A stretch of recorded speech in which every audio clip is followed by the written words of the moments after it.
अब तक हम उपसह संयोजन यौगिकों के यानी कोऑर्डिनेशन कंपाउंड्स के वर्नर सिद्धांत से परिचित हो चुके हैं, है ना। हम ये समझते हैं कि प्राथमिक संयोजकता यानी प्राइमरी वैलेंसी और द्वितीयक संयोजकता यानी सेकेंडरी वैलेंसी क्या होती हैं, और कुछ मुख्य शब्दों जैसे केंद्रीय धातु आयन, प्रति आयन और लिगेंड्स आदि का क्या अर्थ होता है। इस वीडियो में हम वर्नर सिद्धांत पर आधारित एक सरल से प्रश्न को हल करेंगे। तो बिना देरी किए अपने प्रश्न पर चलते हैं। एक यौगिक का संघटन सूत्र COBr2Cl4NH3 के अनुरूप है। यदि चालकता मापन यानी कंडक्टिविटी मेजरमेंट प्रति सूत्र इकाई में 2 आयनों को दर्शाता हो तो संरचनात्मक सूत्र यानी स्ट्रक्चरल फॉर्मूला क्या होगा। यहाँ हमें यह भी दिया गया है कि सिल्वर नाइट्रेट के AgNO3 के विलयन से AgCl का अवक्षेप बनता है लेकिन AgBr का नहीं। तो इस प्रश्न को कैसे हल करें। चलिए, जो जानकारी हमें दी गई है उससे शुरुआत करते हैं। हमें चालकता मापन कंडक्टिविटी मेजरमेंट की जानकारी दी गई है। चालकता मापन का उपयोग कोऑर्डिनेशन केमिस्ट्री में यह निर्धारित करने के लिए किया जाता है कि जब किसी यौगिक को पानी में या किसी अन्य विलायक में घोला जाता है तो यह कितने आयन मुक्त करता है। उदाहरण के लिए यदि हम उपसहसंयोजन यौगिक कोऑर्डिनेशन कंपाउंड K4FeCN6 का उदाहरण लें तो इसमें प्रति आयन यानी काउंटर आयंस की जगह पर 4 पोटेशियम आयंस हैं, जिसका अर्थ है कि इसकी प्राथमिक संयोजकता प्राइमरी वैलेंसी 4 है और इसमें 6 साइनाइड आयंस हैं जो सीधे केंद्रीय धातु आयन से जुड़े हैं, यानी द्वितीयक संयोजकता सेकेंडरी वैलेंसी 6 है। याद रखें कि प्रति आयन या काउंटर आयंस वे होते हैं जो आयनित हो सकते हैं और पानी में घुलने पर वियोजित हो सकते हैं। इस मामले में जब K4FeCN6 को पानी में घोला जाता है तो हमें 4 पोटेशियम आयंस मिलते हैं और इसके साथ साथ हमें एक ऋणात्मक संकुल यानी एनायनिक कॉम्प्लेक्स मिलता है FeCN6 4-। ऋणात्मक संकुल का आवेश यहाँ प्रति आयनों की काउंटर आयंस की संख्या से संतुलित होना चाहिए, है ना। तो यहाँ -4 आवेश 4 पोटेशियम आयनों द्वारा संतुलित हो जाता है। इस प्रकार इस विलयन में कुल 5 आयन, 4 पोटेशियम आयन और एक FeCN6 ये बनते हैं। ये आयन विलयन की कुल चालकता में कंडक्टेंस में योगदान देते हैं। तो हम यहाँ से क्या निष्कर्ष निकाल सकते हैं।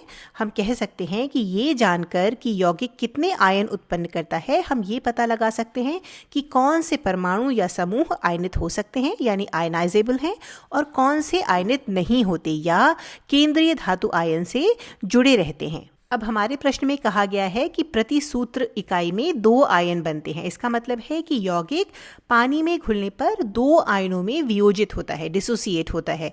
इनमें से एक आयन समन्वय मंडल यानी कोऑर्डिनेशन स्फीयर होगा MLY, जिसमें धातु यानी मेटल लिगेंड से जुड़ी होती है और इस पर कोई आवेश हो सकता है, धनात्मक या ऋणात्मक। यहाँ हमारे उदाहरण में आवेश ऋणात्मक है इसलिए यह एक ऋणात्मक संकुल है, लेकिन संकुल धनात्मक भी हो सकता है। तो हमारे पास एक आयन समन्वय मंडल यानी कोऑर्डिनेशन स्फीयर होगा और दूसरा प्रति आयन काउंटर आयन होगा। चलिए अब अपने मुख्य भाग पर आते हैं। तो यहाँ हमें प्रश्न में जो संघटन दिया गया है उसमें यह 2 आयन कौन से हैं।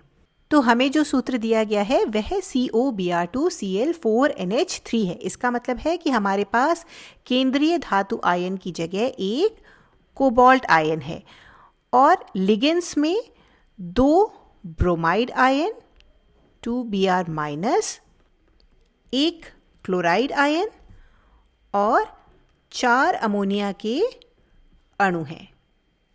अब ये लिगेंड्स केंद्रीय धातु आयन से सीधे संयोजित हो सकते हैं और इनमें से कोई एक आयनित हो सकता है। अब देखते हैं कि यहाँ विभिन्न संभावित संरचनाएं क्या हो सकती हैं। तो पहली संरचना हो सकती है CONH34BrClBr। इस संरचना में कोबाल्ट आयन 4 अमोनिया अणुओं, एक ब्रोमाइड आयन और एक क्लोराइड आयन से जुड़ा हुआ है। ये मिलकर के समन्वय मंडल बनाते हैं और एक ब्रोमाइड आयन प्रति आयन के काउंटर आयन के रूप में उपस्थित है। तो ये हमारा प्रति आयन है। अब जब हम इस यौगिक को जल में घोलते हैं तो ये 2 आयनों में वियोजित होगा। एक धनात्मक संकुल यानी cationic complex CONH3 4Br Cl, ये धनात्मक है। प्लस एक ब्रोमाइड आयन Br माइनस।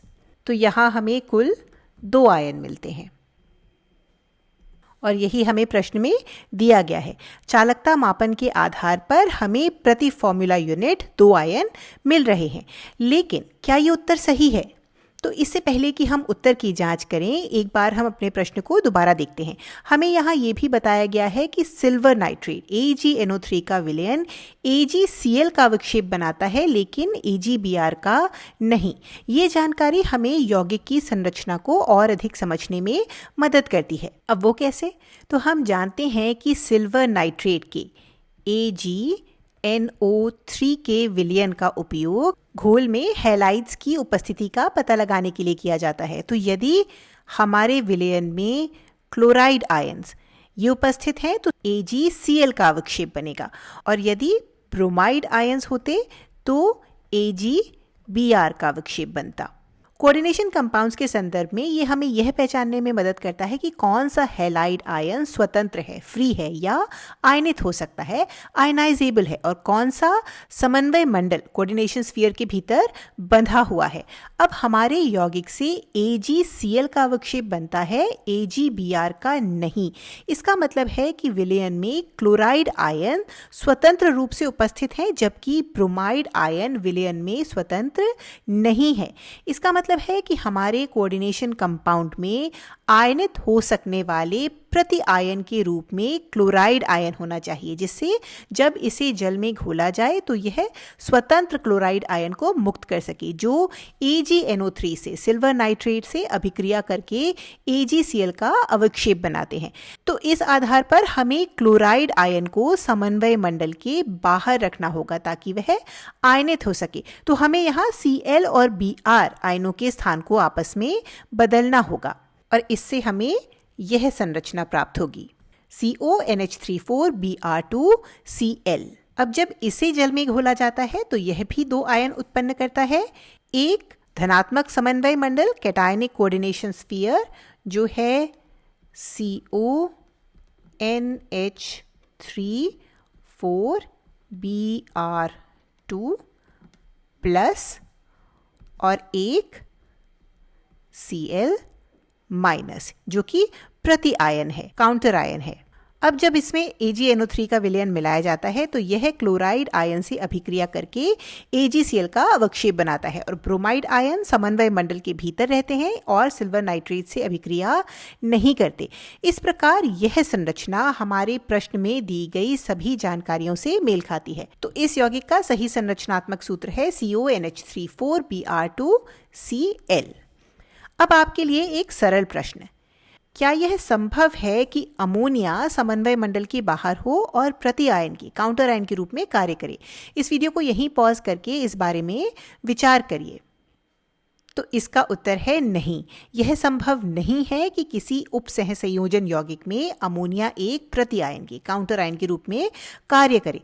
प्रति आयन का अर्थ है कि यह समन्वय मंडल के आवेश को संतुलित करने में सक्षम होना चाहिए, और अमोनिया यह कार्य नहीं कर सकता क्योंकि अमोनिया एक उदासीन अणु है। इसका मतलब है कि यह एक प्रति आयन के रूप में उप सह संयोजन यौगिक के समन्वय मंडल के कोऑर्डिनेशन स्फीयर के आवेश को संतुलित नहीं कर सकता।